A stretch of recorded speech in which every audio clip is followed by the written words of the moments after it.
경매를 배워서 돈을 많이 벌어야 되겠다. 목적이 꼭 있어야 될 것 같아요. 누가 본다고 두려워해요. 그냥 나 자신을 위해서 새로운 일에 도전을 한다 생각을 하고 더 큰 걸 본다 이럴 때는 건물 같은 거 뭐 이런 것도 있고 공장 뭐 여러 가지가 있기 때문에 금액이 정해진 건 없어요. 입찰이 들어가서 낙찰이 됐을 때 그 기간은 5개월에서 6개월 잡으시면 돼요. 마음에 있다면 가감없이 시작하되 노력을 많이 해야 된다.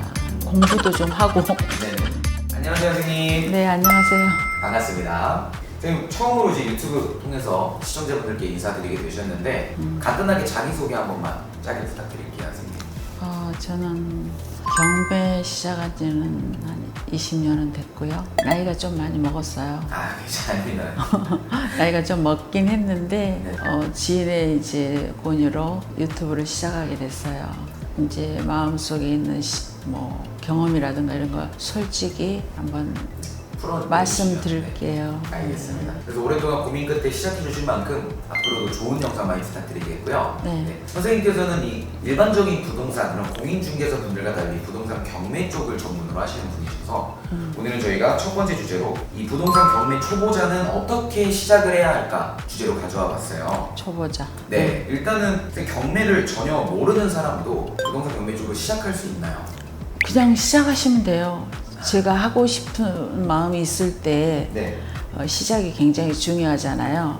그래서 기회가 된다면 뭐 여러 생각을 많이 하다 보면 잡념이 생기니까 그냥 가감없이 시작하시면 될 것 같아요. 그렇게 막 두려워하지 말고 과감하게 한번 해봐도 돼요. 예, 누가 본다고 두려워해요. 그냥 나 자신을 위해서 새로운 일에 도전을 한다 생각을 하고 뭐 가감없이 시작하시면 될 것 같아요. 알겠습니다. 네. 그러면 선생님 이 경매를 시작하려는 사람이 가장 먼저 해야 할 일이 있다면 어떤 일일까요? 그러니까 처음 시작할 때 내가 경매를 왜 해야 되나 하고 자신한테 한번 물어보세요. 그러니까 목적이 있을 거 아니에요. 그렇죠. 내가 스스로 배워가지고 내 물건을 해야 되겠다. 네. 또 아니면 나는 경매를 배워서 돈을 많이 벌어야 되겠다. 그러면 내 물건을 해야 되겠다. 여러 가지 생각이 있잖아요. 네. 그래서 목적이 꼭 있어야 될 것 같아요. 다 네. 자기의 목적을 하나 두고 시작하면 보람이 또 있겠죠. 알겠습니다. 그럼 이제는 좀 현실적인 어떤 미래 부동산 경매를 하기 위한 좀 과정을 알아볼 텐데요. 예. 일단은 경매 투자에 필요한 최소 자금이 있다면은 대략 어느 정도 금액이 좀 필요해요? 토지의 도로 지분이라는 게 있어요. 네. 그것은 정말 1,000만 원도 안 되는 것 같고 할 수도 있거든요. 네. 그리고 이제 더 큰 걸 본다 이럴 때는 건물 같은 거 뭐 이런 것도 있고 공장 뭐 여러 가지가 있기 때문에 금액이 정해진 건 없어요. 어떤 종목이 있느냐에 따라서 천차만별이다. 예, 그렇죠. 예. 500만 원짜리도 있긴 있어요. 음, 도로 지분 같은 거. 뭐 그렇지만 그게 꼭 유익하냐 뭐 이런 것도 따져봐야 되고. 예. 알겠습니다. 예. 그러면 선생님이 보셨을 때 처음 초보자분들, 처음 입문하시는 분들이 예. 가장 많이 실수하는 부분이 있다면 어떤 부분이 좀 있나요? 경험이 부족하고 또 실력도 아직 미흡한데 네.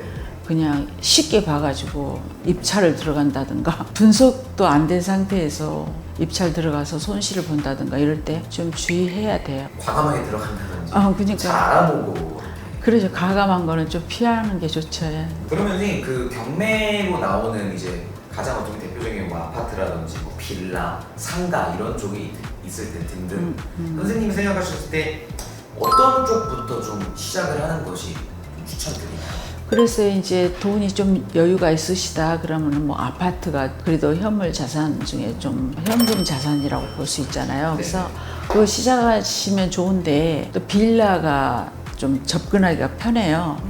그 요즘 또 허그 물건이 굉장히 유행하죠. 맞죠. 예, 들어보셨어요? 네네네. 예, 그게 좀 핫해요. 요새 계속 제가 회사에서 그걸 받아내고 있거든요. 그러면은 뭐 현금 좀 여유가 있으신 분들은 아파트 쪽을 그러면 많으신 분은 아파트, 이제 소액으로 경험도 쌓고 뭐 단기 투자로 해보겠다 그러면 빌라도 괜찮아요. 현재 괜찮아요. 예. 빌라나 뭐 상가 이런 쪽도 상가는 지금 조금 인기가 좀 없어요. 왜냐하면 그래요? 장사들이 좀 안 돼가지고. 예. 그럼 선생님 경매를 할 때 어떤 가장 중요한 포인트 중 하나가 권리 분석이라고 제가 들었는데 네. 어느 수준 정도까지 공부를 해야 할까요? 권리 분석이라는 게 이제 초짜들이 들을 때 좀 생소하거든요. 임차인 관계하고 말소 기준 등기, 말소 기준 권리 분석만 해도 이제 어느 정도 볼 수 있다 이렇게 보시면 돼요. 예. 근데 다시 말소 권리 분석이라는 게 그걸 중심으로 해서 위아래를 보거든요. 말소 기준 권리는 이제 여러 가지가 있는데 실제로 가압류, 근저당권, 경매 개시 결정 이렇게 세 가지 큰 분류로 봤을 때 이게 최근 기초가 돼요. 그것만 아셔도 이게 보는 데는 큰 지장이 없어요. 이게 어렵지는 않아요. 그럼. 예. 이 질문도 당연히 편차가 되게 많긴 할 텐데 첫 낙찰까지 대략 평균 얼마나 좀 시간이 소요되나요? 그게 좀 광범위한 말은 맞아요. 네네네. 그리고 이제 내가 경험도 없는데 이제 권리 분석 한답시고 해가지고 네네. 들어가는 그 기간이 있을 거고 그렇죠. 전문가한테 맡기면서 아 이거 들어가 보세요 하는 거하고 시간이 좀 틀려요. 네네. 그래서 그 물건이 선정이 됐을 때 입찰이 들어가잖아요. 네네. 입찰이 들어가서 낙찰이 됐을 때 그 기간은 5개월에서 6개월 잡으시면 돼요. 명도까지. 그리고 이건 처음 시작하시는 분들이 가장 고민하는 부분 중 하나인 것 같은데 이쪽 일은 경매 일은 처음부터 혼자 시작해봐도 되는 직업인가요?